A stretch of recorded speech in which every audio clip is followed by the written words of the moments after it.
એક દિવસ ગૌતમ બુદ્ધે એમના શિષ્ય સોમદેવને પૂછ્યું કે તમને વીણા વગાડતા આવડે છે? ત્યારે સોમદેવે જવાબ આપ્યો કે હા પ્રભુ. એટલે ગૌતમ બુદ્ધે બીજો સવાલ પૂછ્યો કે વીણાના તાર એકદમ ખેંચીએ તો જ એનો સ્વર સારો નીકળે છે? એટલે સોમદેવે જવાબ આપ્યો ના પ્રભુ. ગૌતમ બુદ્ધે પાછો સવાલ પૂછ્યો કે તો પછી વીણાના તાર એકદમ ઢીલા કરીએ તો જ એનો સ્વર સારો નીકળે છે? ત્યારે સોમદેવે નમ્રતાથી જવાબ આપ્યો કે ના પ્રભુ, વીણાના તાર એકદમ ઢીલા મૂકીને તો એ બેસુરા થઈ જાય છે. ત્યારે ગૌતમ બુદ્ધે હસીને જવાબ આપ્યો કે તો પછી એક વીણાના તારને એકદમ ખેંચવા પણ નહીં અને એકદમ ઢીલા પણ ન મૂકવા, તો જ એનો સ્વર છે એ સારો નીકળે છે, બરાબર ને?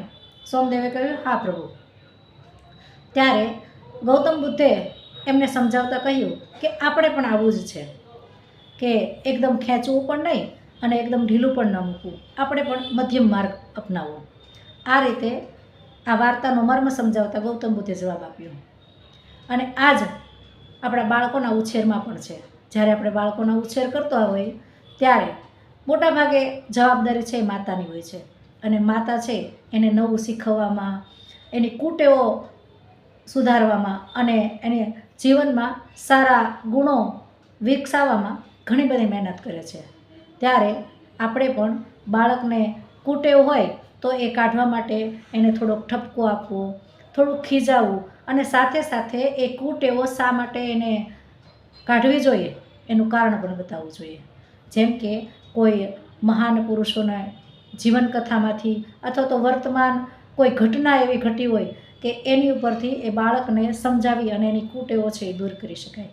અને જ્યારે એની સુટેવો એટલે કે એની કોઈ સારી ટેવો હોય તો એ બધાની વચ્ચે એની પ્રશંસા પણ કરી શકાય. અને તો જ બાળક છે એ સારા રસ્તે જાય છે અને એના સારા ગુણનો વિકાસ થાય છે. તો મિત્રો, તમારું આ બાબતમાં શું કહેવું છે મને કમેન્ટ કરીને જરૂર જણાવજો.